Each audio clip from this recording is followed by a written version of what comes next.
Let's move to our next discussion. Valentine's Day can be a nightmare for those looking for love. Online scammers are out to take advantage of unsuspecting people who are searching for love on social media and dating apps. Now, for tips to avoid falling victims to online Valentine's Day scammers, we're joined by Nazia Karrim, who's the head of product development at the Southern African Fraud Prevention Service. Nazia, good to have you on the program this evening. So with Valentine's Day with us today, we are seeing an increase in scams related to romance as well as social engineering, if you will. Why do you think this time of the year is particularly attractive, especially to scammers? And how does this reflect broader trends in fraud? Good evening, Clara. Thank you for having me today to actually discuss something that's quite pertinent at this time of the year. So firstly, let's just set the pace. A romance scam is about a scammer trying to create an effect on a particular human emotion. They're creating fake romantic and emotional relationships, and they're trying to manipulate and exploit a victim.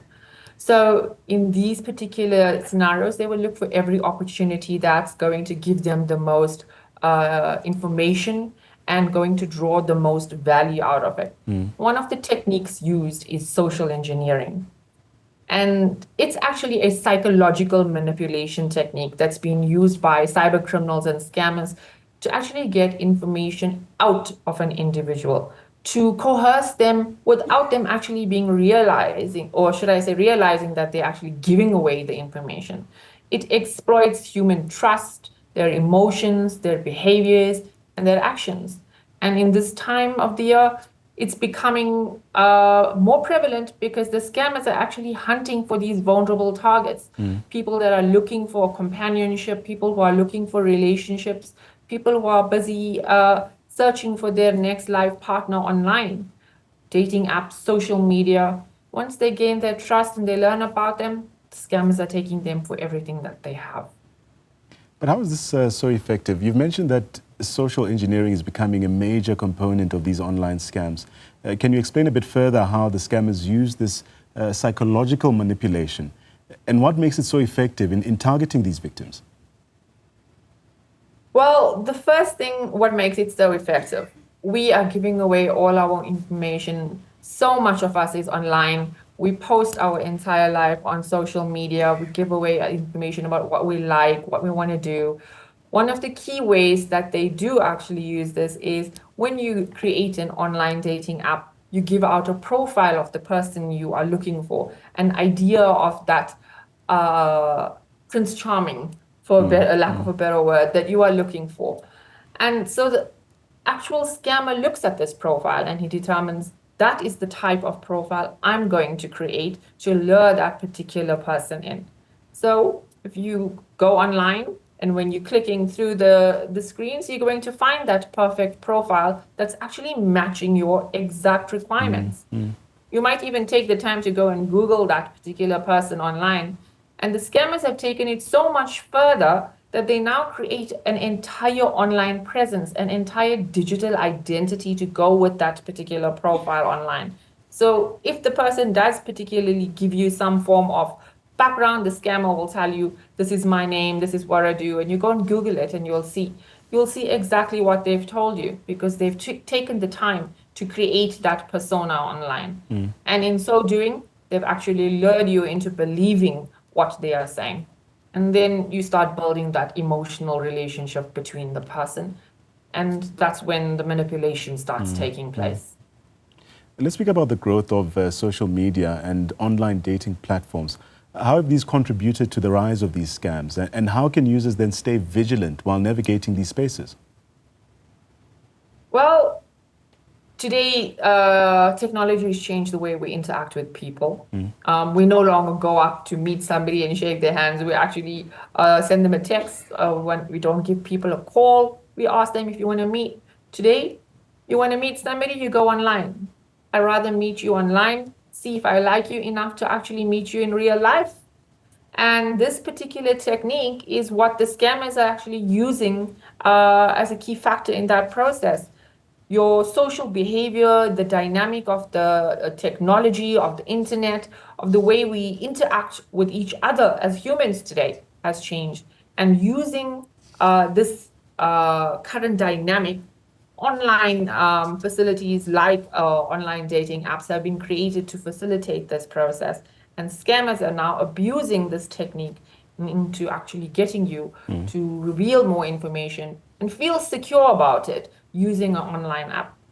The disadvantage of that is that on an online app, you're giving away stuff or you're giving away information. You may even sit down to have a video call if that app actually facilitates it, but you don't know if the person on the other side of that camera is not a deep fake video.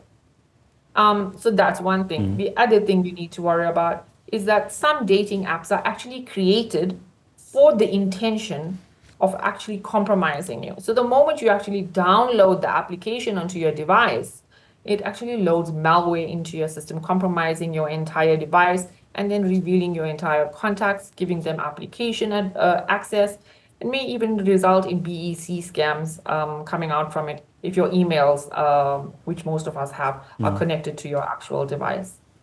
So these are the extent to which just a simple online dating app can actually result in you not only compromising yourself from a romance scam, but actually compromising the people around you and those that you work for. Also interesting is that many scammers leverage personal information such as names, also important dates to build trust with their victims. What steps can people take in practical terms to safeguard their personal information online, especially on social media platforms? I think the first thing is, let's just quickly explain why that scammer is looking for that information. Unfortunately, we've been speaking to consumers a lot about the way you create your passwords, the way you manage your passwords. Unfortunately, many people still use key dates, key names, key places in their lives, special moments in their lives as part of their password creation. And as such, the scammers are trying to fish this information out from you so they can gather that particular information. So that's one of the reasons why they would get that information. The second part is also to help better impersonate you if they are trying to steal your identity or use it for example, trying to open up a bank account using your information. So that's one component. Right. Where we are sitting today in terms of romance scams is it's no longer just about the relationship. It's also about the cyber impact and the long-term exploitation that could actually result from you falling victim in this scam. Yeah. But are there any key red flags that individuals should be aware of, especially when interacting with someone online, whether dating apps or social media, that may, call it, indicate that they are being targeted by these scammers? I hope that makes sense. Yes, it does, definitely. I think even before we get to the key flags, I think maybe a recommendation is first, don't share anything about yourself on social media. Don't share your personal information. Don't put up your kids' photos. Don't talk about things in your personal life. It's how they actually farm that information to look for their ideal target. What you will pick up in terms of a red flag if you are using an online dating app is, first of all, they'll be very interested in you. They'll be very interested in asking everything about you, giving you the opportunity to disclose as much information, to talk, to feel comfortable, creating this I want to listen to you kind of atmosphere.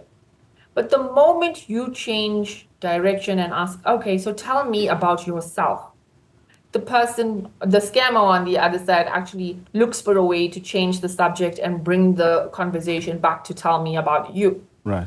So in that way, they're evasive. And then the moment you try and bring out, okay, this relationship's reached a point where I actually like you and I want to meet you in real life, they'll also find an excuse to not make that happen.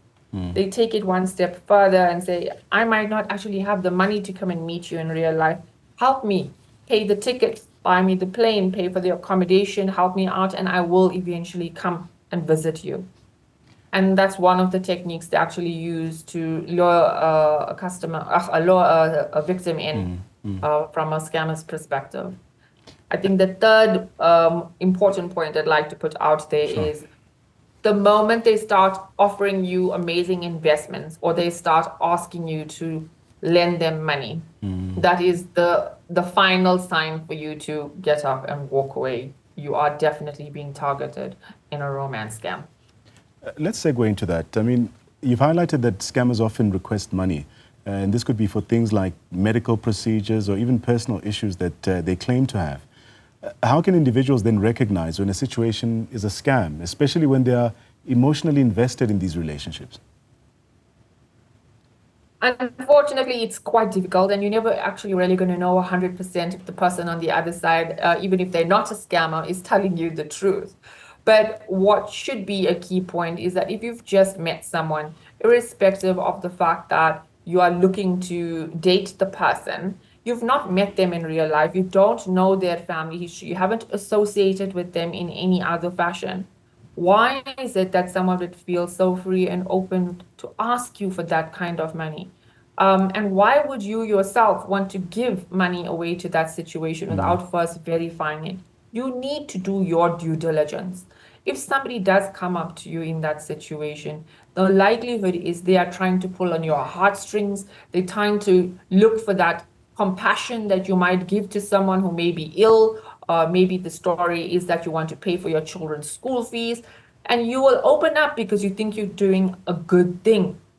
But sometimes you need to stop and think whether that action is in fact going to be a risky action for you. Do your due diligence and don't give money away to anybody, especially if you've never met them before in real life and you've not actually done a verification, identity verification, where you've managed to actually go to the police station with that particular person and say, we want to meet in real life right now. We want to see if we can take this forward. Meet me at the police station. Let's do an identity verification and we can make sure that we can trust each other going forward. If you haven't done that, you shouldn't even be opening your checkbook. Nazia, before I let you go, I want to explore another element, and that's investment scams. These are another common tactic used by scammers. How can members of the public then identify when an investment opportunity is too good to be true? And what should they do if they are approached with such offers, especially now? Yes, one of the other techniques is actually to lure someone through a romance scam into an actual investment scam. The blending of the different modus operandi is actually quite popular, especially targeting men when it comes to investment scams, because they are looking to increase their wealth, to provide for their family, to create a legacy. So they do target men particularly, or should I say much more often than women in terms of an investment scam. And in this way, they will offer you solutions, they will offer you business opportunities, they will offer you interest return rates or return on investment rates that are significantly higher than any other investment house or current financial institution would provide. And I think the first question you need to ask yourself is, if the big companies that we see, the trusted companies I deal with, if my bank can't give me this return, how is it that you can give me this return and you are not as big or do not have the capacity to be able to manage these types of investments? You need to ask then, if this is possible, what is wrong? What is happening in the background? What's not being followed?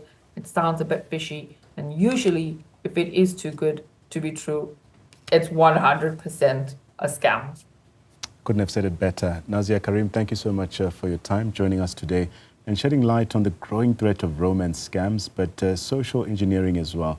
So do make sure that you remain vigilant.